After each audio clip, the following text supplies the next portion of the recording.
మీకు కలుగురుగాక. ఆమేన్. దయచేసి సంగమంతా కూర్చోలేడు. మనవి మన ప్రభు ప్రియరక్షకుడైన యేసు ప్రభుల వారు మనలను మన కుటుంబాలను సంరక్షించి కాపాడి గడిచిన నెలంతట్లోనూ తన హస్తాల చాటును భద్రపరిచి నూతన మాసంలోనికి మొదటి ఆదివారపు ఆరాధనలోనికి, అలాగే త్రిత్వం తర్వాత 16వ ఆదివారపు ఆరాధనలోనికి, ప్రభు బల్ల ఆరాధనలోనికి మనందరినీ నడిపించినందుకే మొదటిగా తండ్రి అయిన దేవుని కృతజ్ఞతాస్తుతులు చెల్లిస్తున్నాను.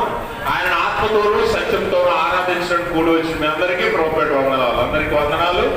దేవుడు మిమ్మల్ని మీ కుటుంబాలను మెండుగా దీవించును గాక. ఆమేన్. ఈ దినముగా ఏర్పాటు చేయబడిన లేఖన భాగాల్లో మనం చదువుగా విన్నాం. పత్రిక పాఠ్యభాగముగా అపోస్తలుడైన పౌలు ఎఫెసీయులకు రాసిన పత్రిక 3వ అధ్యాయం 15 నుంచి 21 వరకు ఉన్న లేఖన భాగాన్ని, అలాగే సువార్త పాఠ్యభాగముగా లూకా సువార్త 7వ అధ్యాయం 11 నుంచి 17 వరకు ఉన్న లేఖన భాగాన్ని మనం చదువుగా విన్నాం. ఈ లేఖన భాగం నుంచి కొన్ని ప్రాముఖ్యమైన విషయాలను ఈరోజు ఆత్మీయ పాఠాలుగా మనం నేర్చుకుందాం. మన జీవితాలకు అన్వయించుకొని దేవునికి ఇష్టమైన జీవితాలుగా మన జీవితాలను మార్చుకుందాం. ఇది కొంచెం సౌండ్ పెట్టండి. ఈ లేఖన భాగాల నుంచి ఈరోజు మనము నేర్చుకోవలసిన ప్రాముఖ్యమైన అంశము, లేదా నేను మీ ముందు ఉంచాలి అని అనుకుంటున్న అంశం ఏంటంటే దేవుని శక్తి. దేవుని శక్తి, ద పవర్ ఆఫ్ గాడ్. దేవుని యొక్క శక్తి ఎలాంటిది? మనుషులుగా ప్రతి మనిషికి ఒక శక్తి ఉంటుంది, ఒక బలం ఉంటుంది. అలాగే ప్రతి జీవరాశికి ఒక బలం ఉంటుంది, ప్రతి జంతువుకి ఒక బలం ఉంటుంది. ఆ బలము అన్ని విషయాల్లోనూ లేకపోతే అన్ని సందర్భాల్లోనూ మనకి ఉపయోగపడకపోవచ్చు. ఎందుకంటే మనకంటే చిన్న జంతువు లేదా చిన్న జీవి శక్తి ముందు కొన్నిసార్లు మనం ఓడిపోతూ ఉంటాం. బేస్ తగ్గించండి. కొన్నిసార్లు మనకంటే చిన్న జీవి యొక్క శక్తి ముందు మనం ఓడిపోతూ ఉంటాం. ఉదాహరణకి ఒక విషసర్పం ఉందనుకోండి, కొన్నిసార్లు దాన్ని మనం చంపేస్తాం, కొన్నిసార్లు అది మనల్ని, అవునా? అంటే మన శక్తి అన్నిసార్లు అన్ని సందర్భాల్లోనూ మనకి సరిపోదు.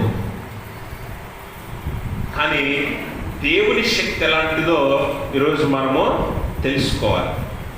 దేవుని శక్తి ఎంత గొప్పదో ఈరోజు మనము తెలుసుకోవాలి. ఎందుకనంటే ఆయన శక్తి లేకపోతే, ఆయన సహాయం లేకపోతే మన జీవితాల్లో మనం ముందుకి కొనసాగలేమనే విషయాన్ని మనం మొట్టమొదటిగా అర్థం చేసుకోవాలి.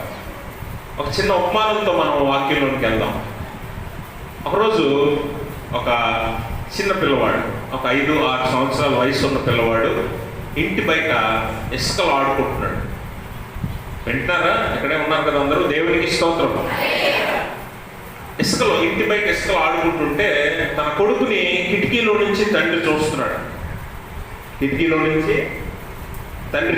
పిల్లల్ని కనిపెట్టుకుంటారు కదా తల్లిదండ్రులు. తండ్రి కిటికీలో నుంచి పిల్లవాడిని చూస్తే పిల్లవాడు ఇసుకలో ఆడుకుంటున్నాడు. పిల్లవాడు కూడా తండ్రిని చూశాడు. ఆయన ఆడుకుంటున్నాడు, ఇసుకలో గొయ్యి తవ్వుతున్నాడు. కొంతసేపు తవ్విన తర్వాత తనకి ఒక బలమైన రాయి అడ్డొచ్చింది. గొయ్యి తవ్వటానికి అవకాశం లేదు. ఇంకా తవ్వటానికి అవకాశం లేకపోవడం వల్ల రాయిని బయటికి లాగాలని ప్రయత్నం చేస్తున్నాడు. 2 చేతులతో గట్టిగా ప్రయత్నం చేశాడు. రాలా. కాళ్ళతో తన్నాడు. రాలా. ఎలా ప్రయత్నం చేసినా ఆ పిల్లోడికి ఆ రాయి బయటికి రావట్లేదు. రాకపోతే కొంతసేపు ప్రయత్నం చేసిన తర్వాత జనరల్గా మానవ హ్యూమన్ నేచర్ ఏంటంటే, మనం ఏదైనా ఒక పని చేసేటప్పుడు ఆ పని మన ప్రయత్నాన్ని మించి ప్రయత్నం చేశాక జరగట్లేదు అనుకోండి, మనకు మొట్టమొదటి ఫ్రస్ట్రేషన్ వస్తుంది, చిరాకు వస్తుంది, తర్వాత కోపం వస్తుంది, చివరికి ఏడుపు వస్తుంది. అంతేనా? మనం పని చేసేటప్పుడు దాన్ని మనం సక్సెస్ అవ్వలేకపోతున్నాం అనుకోండి, ఫస్ట్ చిరాకు పడతాం, తర్వాత కోపం వస్తుంది, ఇది ఎందుకు జరగట్లేదు, ఆ తర్వాత చివరికి ఏమీ చేయలేక ఏడుపు వస్తుంది. ఇదే హ్యూమన్ నేచర్. కాబట్టి ఆ పిల్లోడు రాయిని లాగలేని పరిస్థితులు, ఇంకా ఎన్ని ప్రయత్నాలు, శతవిధాల ప్రయత్నం చేసి ఆ రాయి రాకపోవడం వల్ల ఏమైందంటే మొట్టమొదట చిరాకు పడ్డాడు, అక్కడ నిష్కర్త తీసిరేస్తున్నాడు, తర్వాత కోపం, రాయిని తల్లుతున్నాడు, ఆ తర్వాత ఏడుపు, ఏమీ చేయలేని పరిస్థితిలో ఏడుస్తున్నాడు. ఇదంతా గమనిస్తున్న తండ్రి బయటకు వచ్చాడు. బయటకు వచ్చి తన కొడుకుతో అంటున్నాడు, నువ్వెందుకు నీ సంపూర్ణమైన బలాన్ని వాడలేదు ఆ రాయిని తీయడానికి అన్నాడు. అప్పుడు ఆ కొడుకు అంటున్నాడు, నేను వాడాను నాన్న, నా బలమంతా వాడాను, నా శక్తి అంతా వాడాను, కాళ్ళతో లాగాను, చేతులతో లాగాను, అయినా రాలేదు అని అంటే అప్పుడు తండ్రి అంటున్నాడు కొడుకుతో, నీ బలం అంటే నువ్వు కాదు, నీ బలం అంటే, నీ సంపూర్ణమైన బలం అంటే నీతో, నీ వెనక నేనున్నాను, నన్నెందుకు నువ్వు గుర్తు చేసుకోలేదు, నన్నెందుకు పిలవలేదు అని అడిగాడు తండ్రి. ఎందుకు ఈ మాట చెప్పానంటే, చాలాసార్లు విశ్వాసిగా మనము మన స్వశక్తి మీద ఆధారపడిపోతాం. మన శక్తి చేత పనులన్నీ చేసుకోగలమని ముందుకు వెళ్ళిపోతూ ఉంటాం. మీరు గమనించండి, అక్కడ ఆ రాయి తండ్రి తీసి పక్కన పడేసాక కానీ ఆ కొడుకు తెలియలేదు నా తండ్రి బలం ఎంతో. అర్థమైంది మీకు? అంటే మీరు గమనించాలి, ఒక విశ్వాసిగా ఆ పిల్లవాడిలాగే మనం కూడా ఎన్నోసార్లు జ్ఞానం లేనటువంటి పిల్లల్లాగా, దేవుని గురించి, తండ్రిని గురించి ఎరుగునటువంటి వారిగా మనం ముందుకు వెళ్ళిపోతాం మన జీవితాల్లో. ఆ పిల్లవాడికి తండ్రి ఉన్నాడని తెలుసు, అక్కడి నుంచి చూస్తున్నాడని తెలుసు, కానీ తండ్రిని పిలవటము తెలియదు.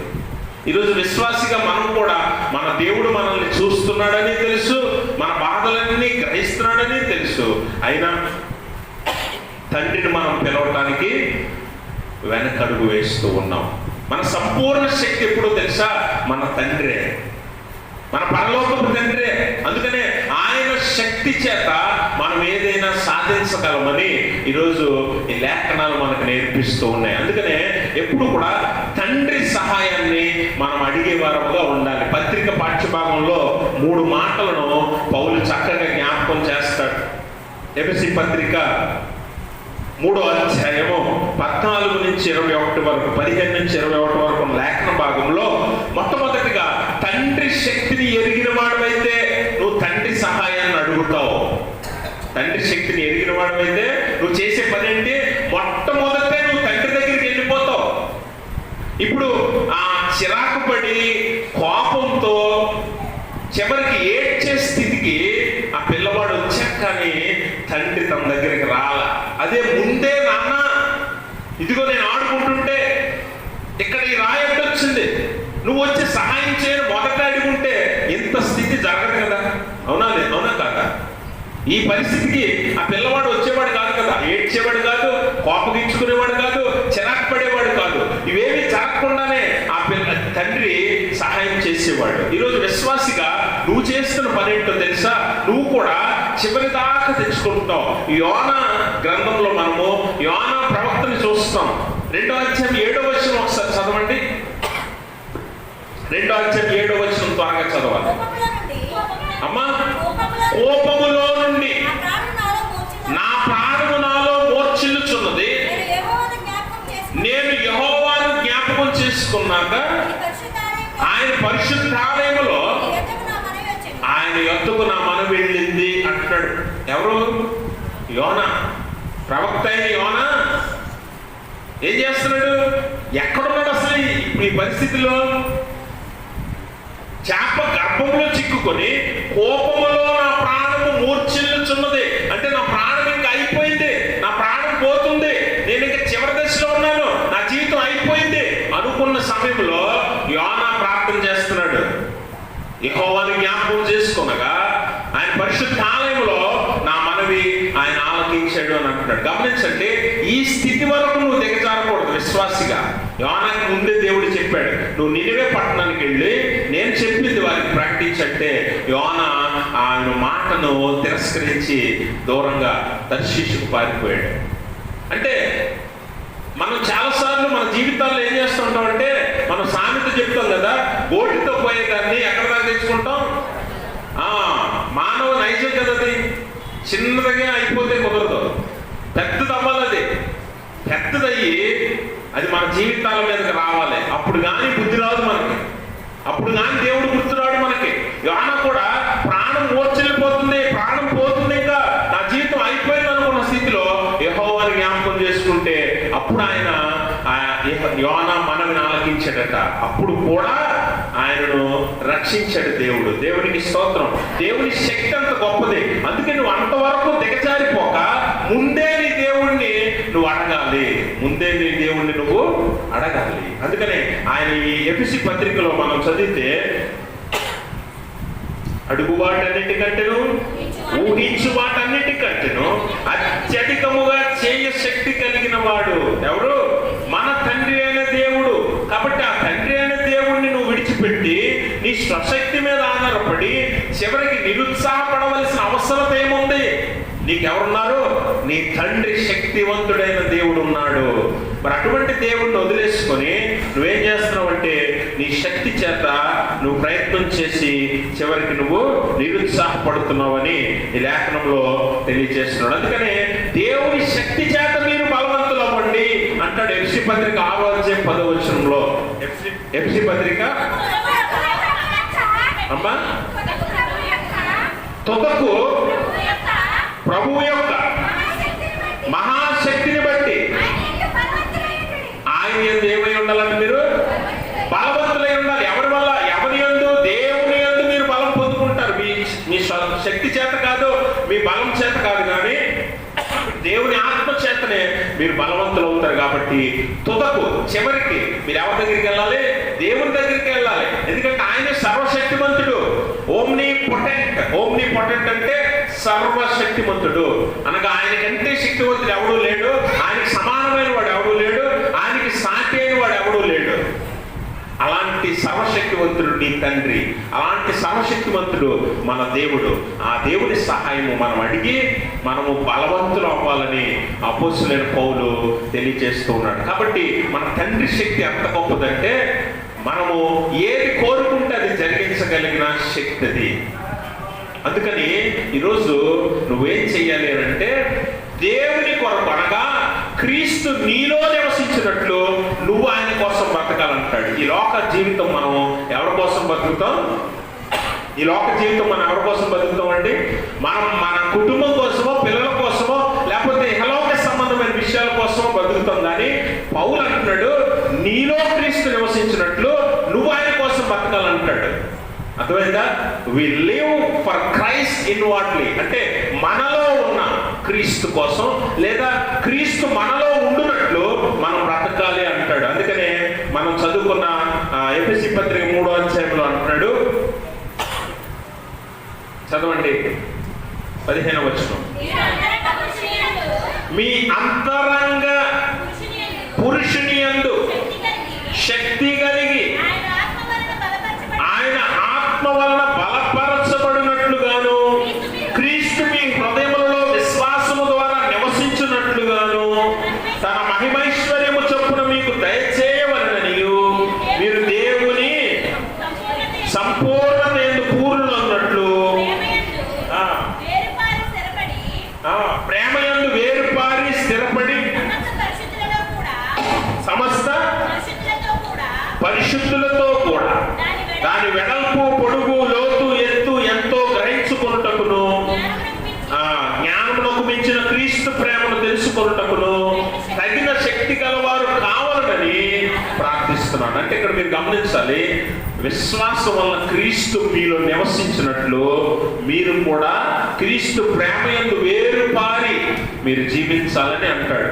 చాలా వరకు మనం ఏం చేస్తూ ఉంటామంటే శరీర జీవితాన్ని ఎక్కువగా జీవిస్తాం, శారీరకంగా జీవించడానికి ఇష్టపడతాం, శారీరకంగా బలవంతులుగా ఉండడానికి ఇష్టపడతాం. అందుకనే మనము ఆత్మ సంబంధమైన పురుషుణ్ణి, ఆంతరంగిక పురుషుణ్ణి బలపరచడానికి ఇష్టపడం.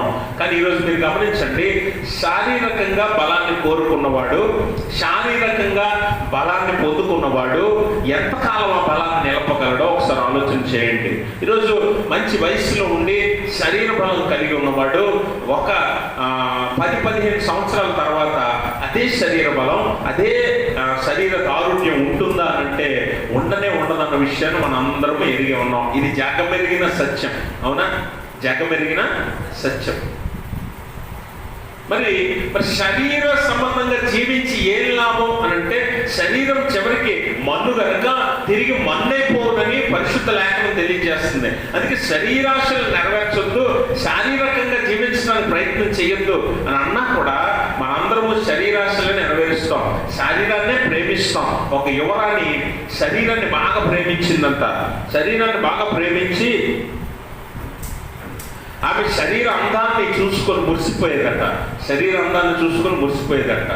ఆమె శరీర అందాన్ని కాపాడుకోవడానికి ఆమె గాడిద పాలు, లేకపోతే అందులో గాడిద పాలలోని పోమ్గ్రానైట్ సీడ్స్, ఈ దానిమ్మ గింజలు వేసుకొని ప్రతిరోజు స్నానం చేసేదట. కానీ చివరికి ఏమైంది అని అంటే, ఏ శరీరమైనా మన్ను అయిపోవలసిందే, ఏ శరీర శక్తి అయినా చివరికి నిర్వీర్యం అయిపోవలసిందే. శరీరము నిరర్థకము, నిష్ప్రయోజనం అని దేవుని వాక్యము తెలియజేస్తుంది. కాబట్టి గమనించండి, నువ్వు అంతరంగిక పురుషుడిని బలపరచడానికి జీవించు ఈ లోకంలో. అందుకే మీలో ఉన్నవాడు లోకంలో ఉన్నవానికంటే గొప్పవాడు, బలవంతుడు అని లేఖనం చెప్తుంది. అయినా కూడా మనం శారీరక జీవితాన్ని ఎక్కువగా జీవించడానికి ఇష్టపడతాం, శరీరాశలు నెరవేర్చడానికే ఇష్టపడతాం. మీరు ఎప్పుడైనా గమనించారా? దావీదు గొలియాతు పోరాటంలో దావీదు ఎలాంటి వాడు, గొలియాతు ఎలాంటి వాడు? దావీదు గొలియాతును జయించడానికి కారణం దావీదు బలమా, దావీదు శరీరమా, దావీదు శరీర శక్తి అని అంటే మీరేం చెప్తారు?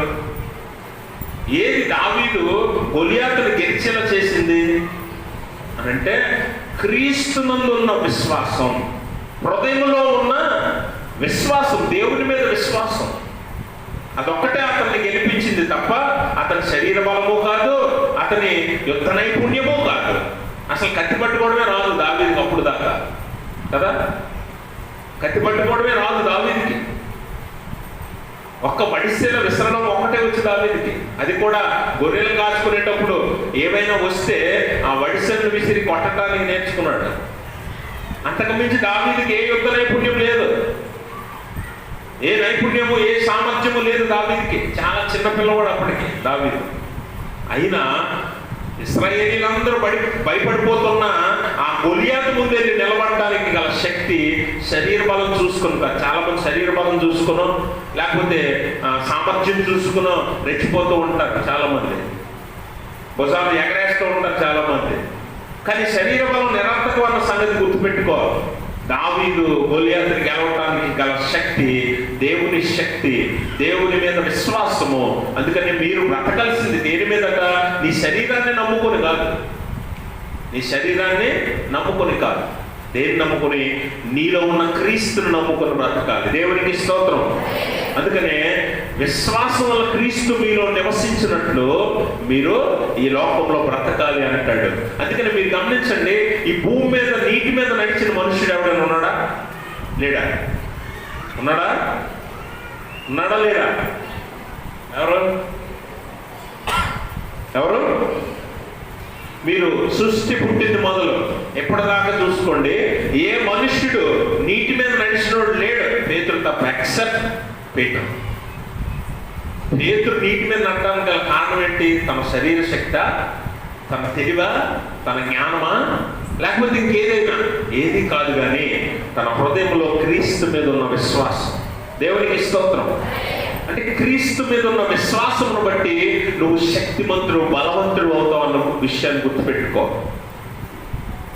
అందుకనే అల్పులను ఉన్నతమైన వారిగా దేవుడు చేశాడు.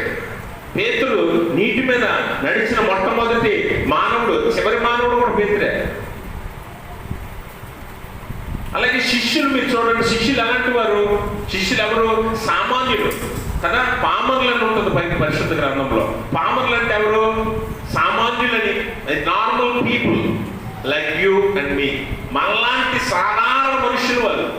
వారికి ఏమి ఉద్యోగాలు లేవు, వారికి ఏమి డిగ్రీలు లేవు, వారికి ఏమి జ్ఞానం లేదు, వారేమి బలాఢ్యులు కాదు, ప్రపంచమంతా పేరు ప్రఖ్యాతలు సంపాదించిన వాళ్ళు కాదు. వాళ్ళు సామాన్యులు, సాధారణమైన మనుషులు. చాలా సింపుల్గా చెప్పాలంటే చాలా తక్కువలో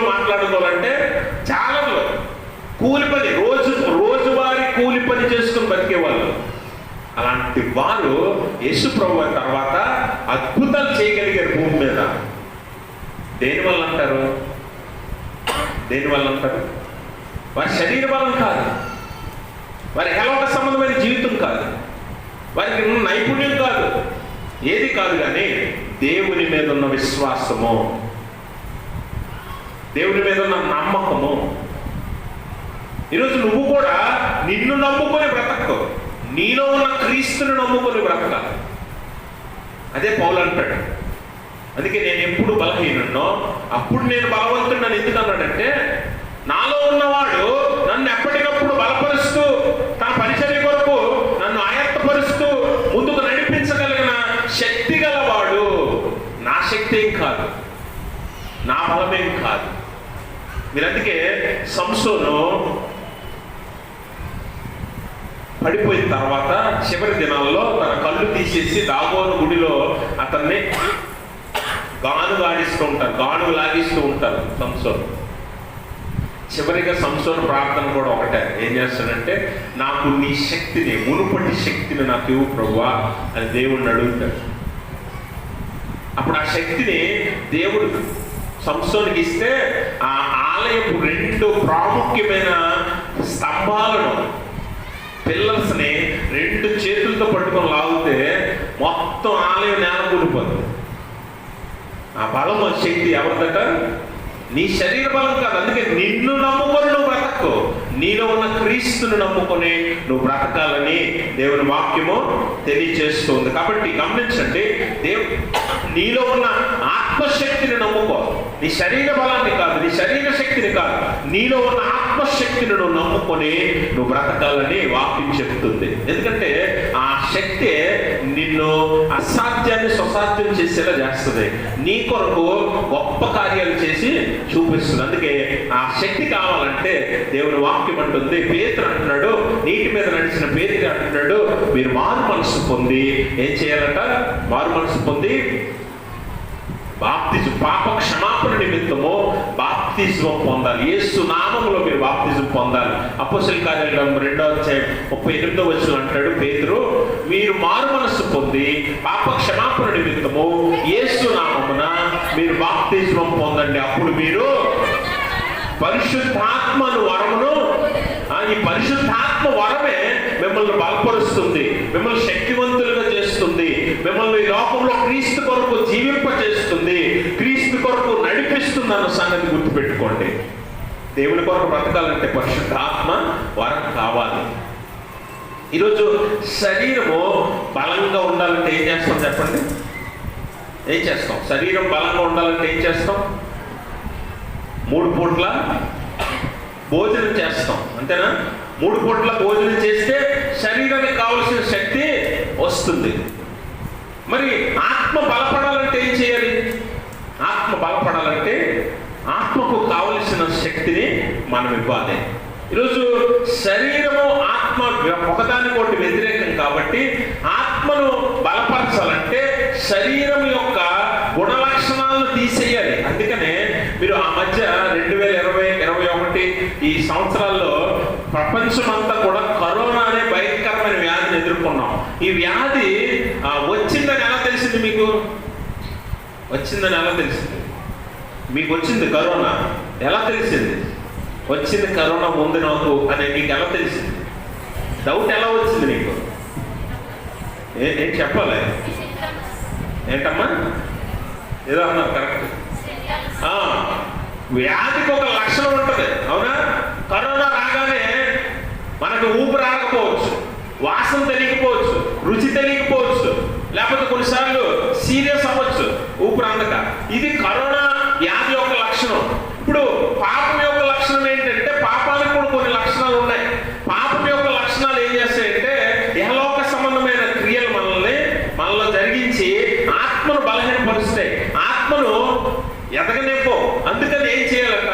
ఇప్పుడు కరోనా రాగానే ఈ లక్షణాలు కనిపించగానే ఏం చేసావు? నువ్వు వెళ్ళి ఏం చేసావు? దానికి తగిన మందును నువ్వు వేసుకున్నావు, అవునా?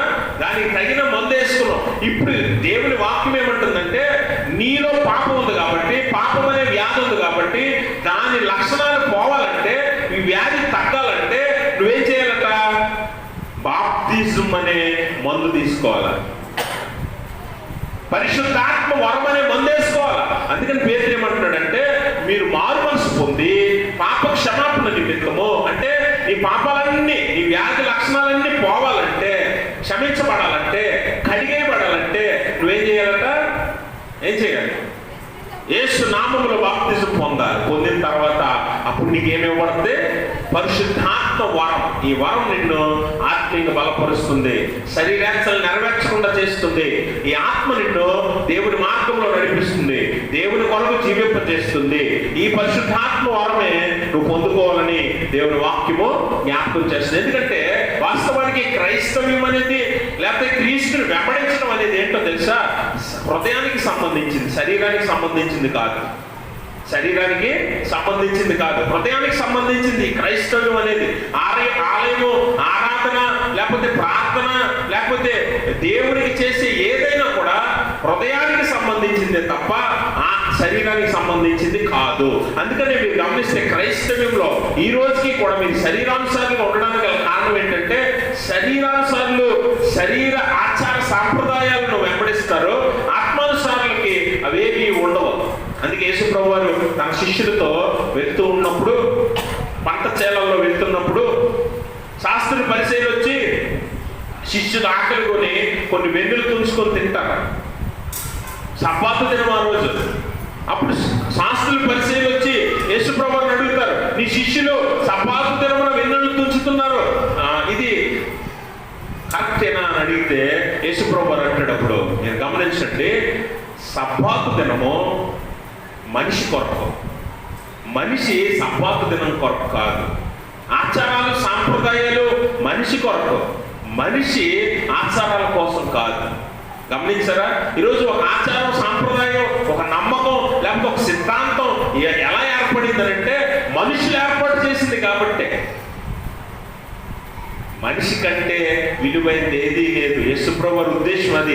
అందుకనే ఆత్మానుసారంగా నువ్వు జీవించినప్పుడు ఆచారాలు, సాంప్రదాయాలు దేవుడు నిన్ను చూడటం, నీ హృదయాన్ని చూస్తానంతే.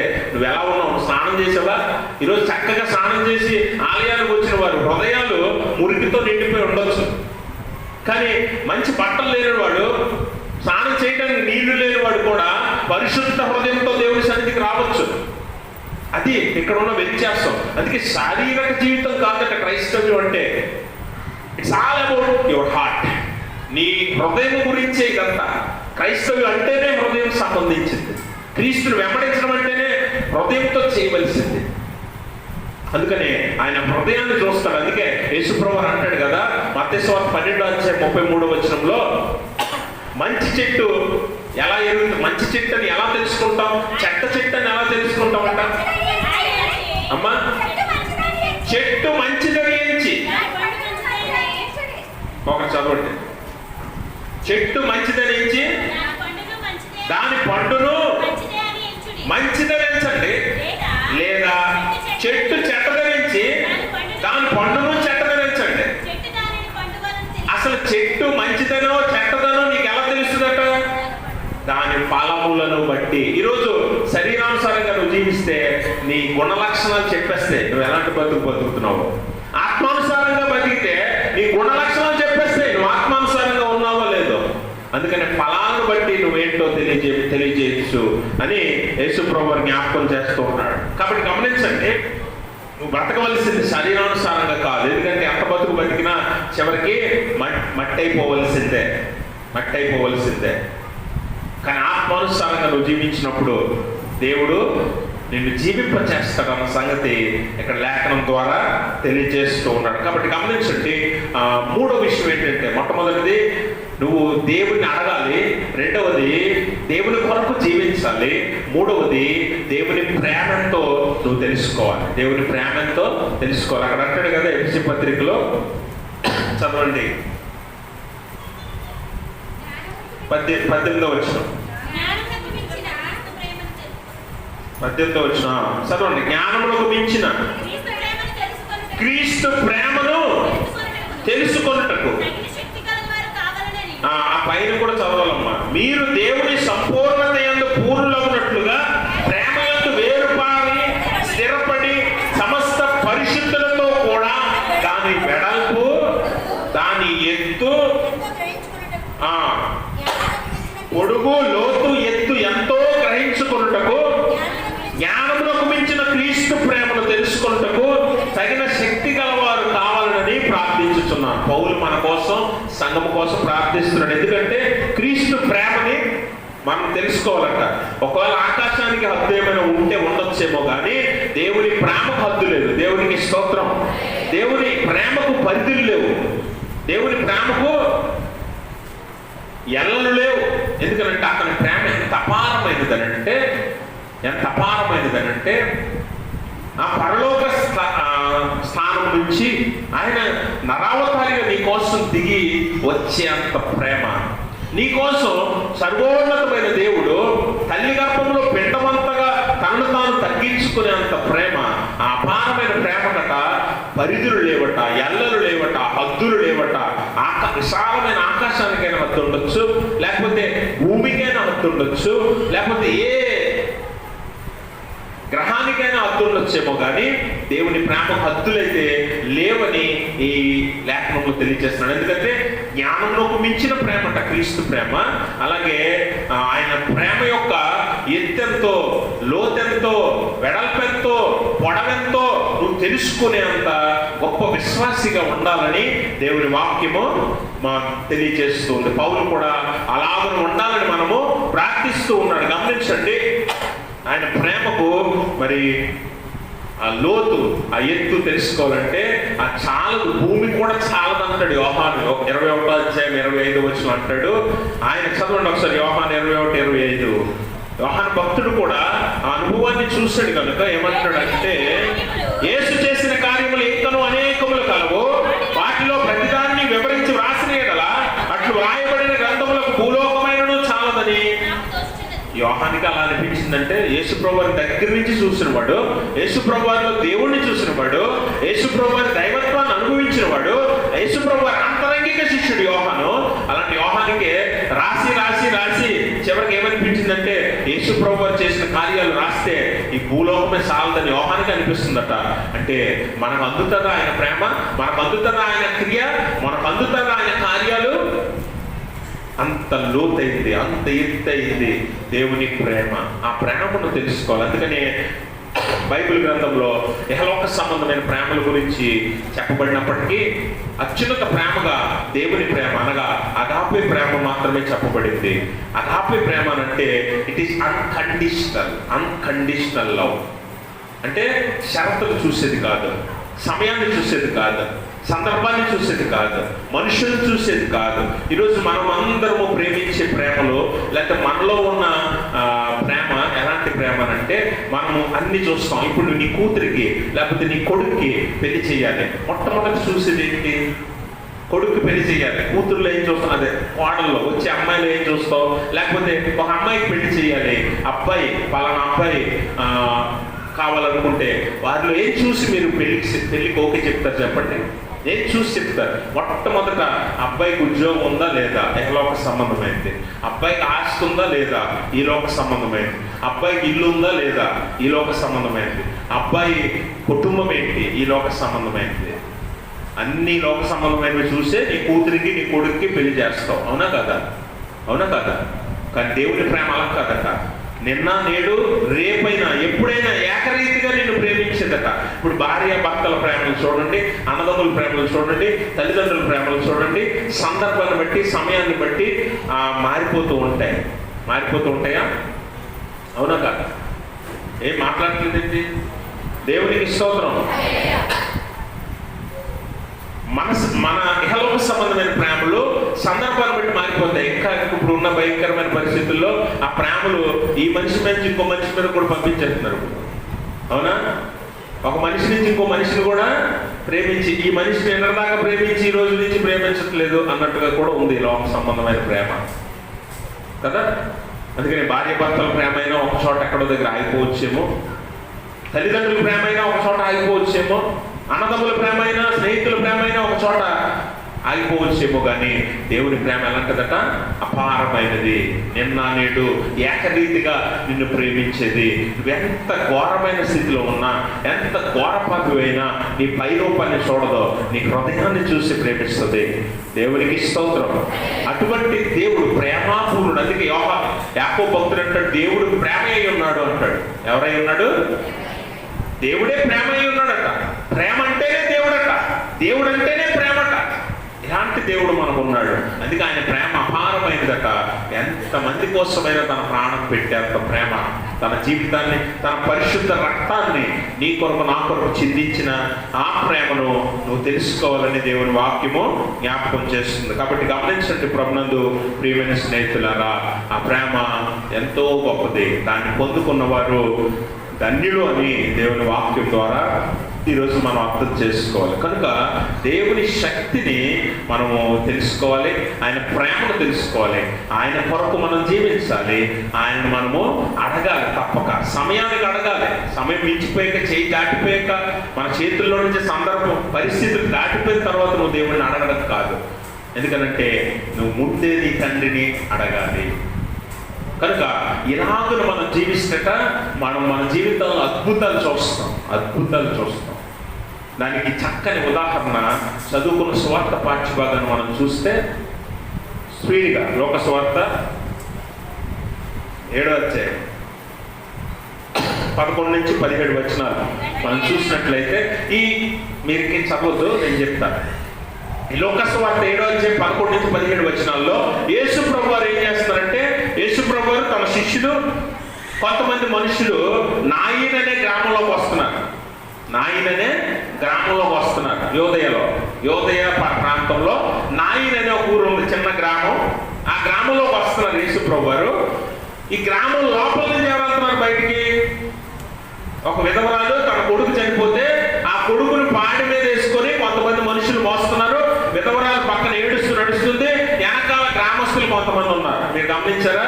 నాయిన్ అనే గ్రామంలోకి యేసు ప్రభు వారు శిష్యులతో వెళ్తున్నాడు. అట్నుంచి ఒక విధవరాలు కుమారుడు చనిపోతే పాడి మోసుకుంటూ కొంతమంది గ్రామస్తులు ఇలా వస్తున్నారు. ఎదురుపడ్డారు కరెక్ట్గా ఎక్కడ? ఊరి గవిని దగ్గర. అంటే ఈ ఊరి గవిని మనది ఇదే కదా, ఈ చిన్న బ్రిడ్జ్ ఉందే ఇక్కడ, కాలం మీద ఉంది బ్రిడ్జ్, ఇదే కదా గవిని అంటే. లోపలికి వస్తే ఊరిలోకి, బయటికి వెళ్తే బయటికి. అలాంటి ఒక జంక్షన్ లో గవిని దగ్గర అట్నుంచి యేసు ప్రభు శిష్యులతో వస్తుంటే ఇట్నుంచి ఆ చనిపోయిన కుమారుడి శవాన్ని మోసుకొని, పాడి మోసుకొని ప్రజలు ఆ తల్లి వెళ్తున్నారు. ఎదురుపడగానే యేసు ప్రభు చేసింది ఏంటో తెలుసా? యేసు ప్రభు ఏం చేసింది? చదవండి 7వ అధ్యాయం 12వ వచనం. ఆయన ఊరి గవిని యొద్దకు వచ్చినప్పుడు చనిపోయిన ఒకడు వెలుపలికి మోసుకొని పోబడుచుండెను. అతని తల్లికి అతను ఒక్కడే కుమారుడు, ఆమె విధవరాలు. ఆ ఊరి జనులు అనేకులు ఆమెతో కూడా ఉండిరి. ప్రభు ఆమెను చూచి ఆమె యందు కనికరపడి ఏడవద్దని ఆమెతో చెప్పి దగ్గరకు వచ్చి పాడెను ముట్టగా మోయిచున్న వారు నిలిచిరి.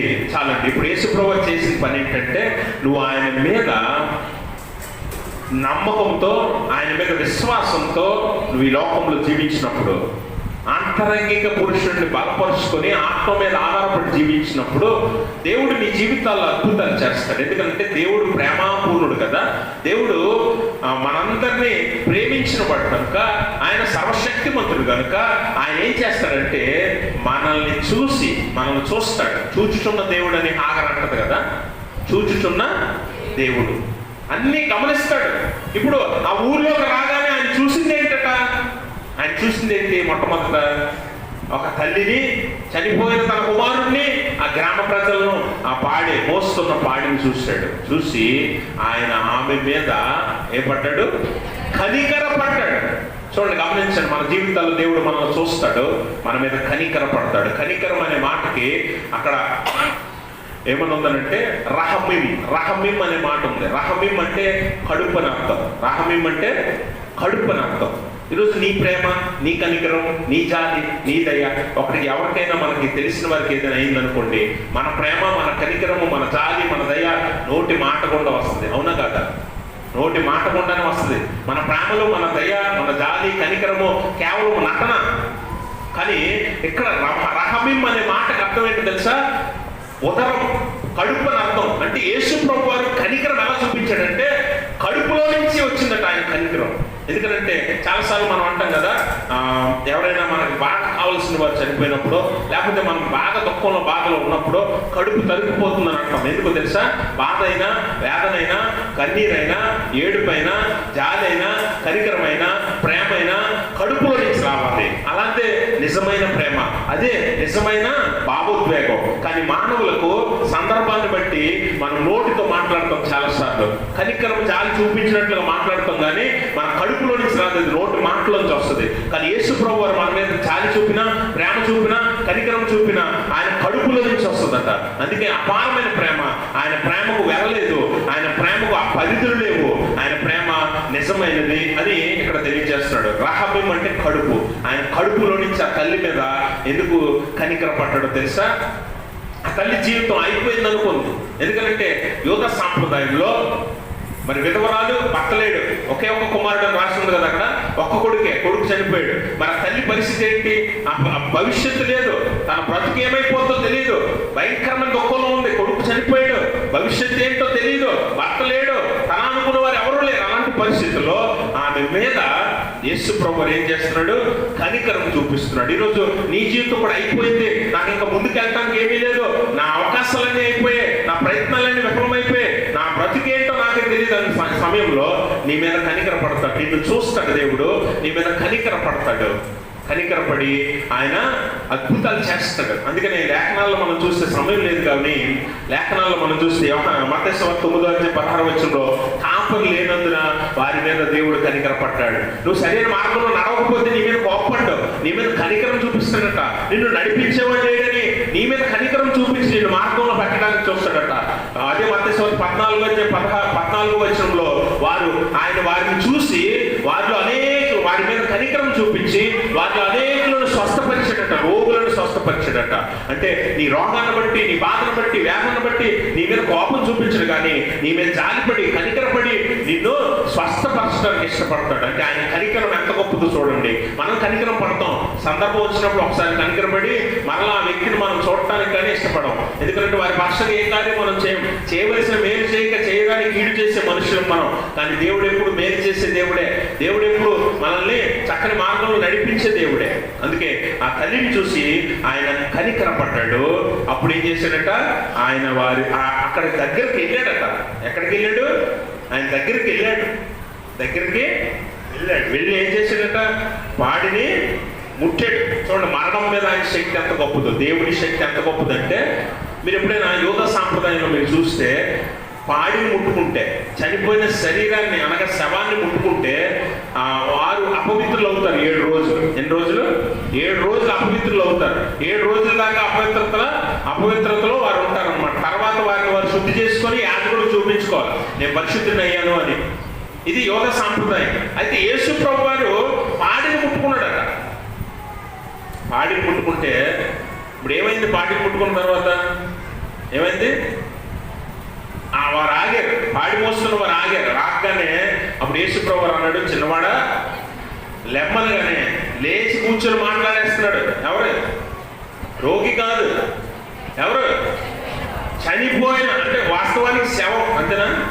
సింపుల్గా చెప్పాలంటే శవం లేచి కూర్చొని మాట్లాడుతుంది. ఇప్పుడు యోగా సాంప్రదాయం ప్రకారం అక్కడ ఉన్న వారందరూ యూదులు, ఆ శరీరాన్ని ముట్టుకున్న వాళ్ళందరూ అపవిత్రులే కదా.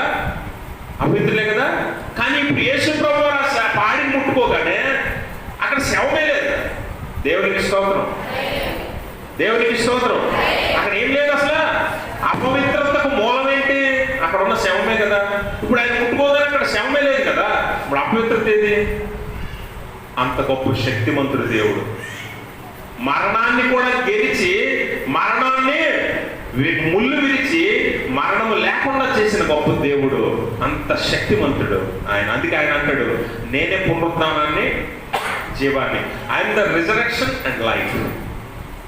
నా లైఫ్, నా జీవితాన్ని నా ప్రాణాన్ని ఎవడు తీయట్లేదు, కానీ నా అంతటా నేనే దాన్ని పెట్టుచున్నాను, మరలా దాన్ని నేను తీసుకుంటాను అంటాడు. అంటే జీవం మీద ఆయన అధికారం చూడండి, ఆయన శక్తి చూడండి. మరణం మీద ఆయన ఆధిపత్యం చూడండి. ఆయన ఖాళీ సమాధిలో మరణాన్ని సమాధి చేశాడు. దేవునికి స్తోత్రం. అంత శక్తివంతుడు నీకోసం నీ జీవితంలో అలాంటి అద్భుతాలు కూడా చేసి చూపించగలడు. ఆ తల్లి జీవితం అయిపోయింది అనుకున్నది, తన కొత్త జీవితాన్ని ఇచ్చాడు. కొత్త జీవితం అదిగో, అందుకని ఆ కుమారుణ్ణి అప్పగించాడు, తల్లికి అప్పగించాడు. లాస్ట్ లో ఎందుకు అప్పగించాడు తెలుసా? ఇదిగో అమ్మా, నీకు ఒక కొత్త జీవితాన్ని, నిరీక్షణను, గొప్ప భవిష్యత్తును నీకు ఇస్తున్నాను, ఇక్కడి నుంచి నూతన జీవితం జీవించాను అంటున్నాడు. ఆయనలో నిరీక్షణ పెట్టుకుంటే నీ కొత్త జీవితం ప్రారంభమవుతుంది. మీరు గమనించండి, ఒక నరహంతకుడిని తీసుకొచ్చి ఇశ్రాయేలీయుల మీద నాయకుడిని చేసాడు దేవుడు. దేవుడికి స్తోత్రం. అలాంటి వాడు నరహంతకుడు మోషే ఐగుప్తీయుడు ఒక్క దెబ్బకు చంపి ఇసుకలో పారిపెట్టిన అలాంటి నరహంతకుడిని మార్చి మార్చి మార్చి దేవుడు ఏం చేశాడు? తీసుకొచ్చి ఇశ్రాయేలీయుల మీద నాయకుడిని చేశాడు. ఒక వ్యభిచారిని దావీదుని తీసుకొచ్చి ఇశ్రాయేలీయుల మీద రాజుని చేశాడు. ఒక గొర్రెల కాపరిగా ఉన్న దావీదుని తీసుకొచ్చి రాజుని చేశాడు. ఒక మేడిపల్లేరుకున్న ఆమోసుని తీసుకొచ్చి ప్రవక్తను చేశాడు. చేపలు పట్టుకుంటున్న అపోస్తలుని తీసుకొచ్చి ఏం చేశాడు? గొప్ప శిష్యులను చేశాడు. మనుషులు పెట్టే జాలర్లను చేశాడు. ఈరోజు నువ్వు కూడా ఎందుకు పనికిరావు, నా వల్ల ఏమీ కాదు, నా తల్లిదండ్రులు, నా కుటుంబం, నా ఊరు వాళ్ళు, నా స్నేహితులు ఎవరు నన్ను పట్టించుకోవట్లేదు, నేను ఎందుకు రూపాయి కూడా పనికిరానని నువ్వు అనుకుంటే దేవుడి చేతుల్లోకి రా. నిన్ను ఎలా చేస్తాడంటే ఉన్నతమైన స్థితిలో నిలబెడతాడు. అంటే ఒక నూతన జీవితాన్ని ఆయన నీకు ఇస్తాడు. నూతన జీవితాన్ని ఆయన నీకు ఇస్తాడు. కాబట్టి గమనించండి ప్రభునందు ప్రియమైన స్నేహితులారా, ఈరోజు దేవుని శక్తి ఏంటో తెలుసుకో. మనుషుల శక్తి మీద ఆధారపడి చాలా మంది ఏమనుకుంటారంటే, నాకు మంచి నాయకులు తెలుసు, లేకపోతే నాకు మంచి బలం ఉంది, కుటుంబ బలం ఉంది, బంధు బలం ఉంది, లేకపోతే స్నేహ బలం ఉంది, మనుషుల బలం ఉంది, నాయకుల బలం ఉంది, అధికార బలం ఉంది, రాజకీయ బలం ఉంది అని చాలా మంది అనుకుంటారు. కానీ ఈ శక్తి అంతటి ముందు దేవుని శక్తి ఉన్నతమైనది. ఆయన శక్తి ఏంటో తెలుసుకో. ఆయన శక్తి మరణాన్ని గెలిచిన శక్తి, ఆయన శక్తి కొత్త జీవితాన్ని ఇవ్వగలిగే శక్తి, ఆయన శక్తి మనందరి కొరకు ప్రాణం పెట్టగలిగిన శక్తి. ఆ ప్రేమ కూడా అలాంటిదే. అటువంటి దేవుడు నీకున్నాడు. ఆ దేవుడి చేతిలో పడు. విలువైన వస్తువుగా, విలువైన పాత్రగా, విలువైన విశ్వాసిగా తీర్చబడతావు. అట్టి స్థితి దేవుడు తన పరిశుద్ధాత్మ ద్వారా మనందరికీ దయచేయునుగాక. ఆమేన్. సమస్త జ్ఞానం ఇచ్చిన దేవుని సమాన యేసుక్రీస్తు మీ హృదయం, మీ తలపులకు కావలి ఉండును గాక. ఆమేన్.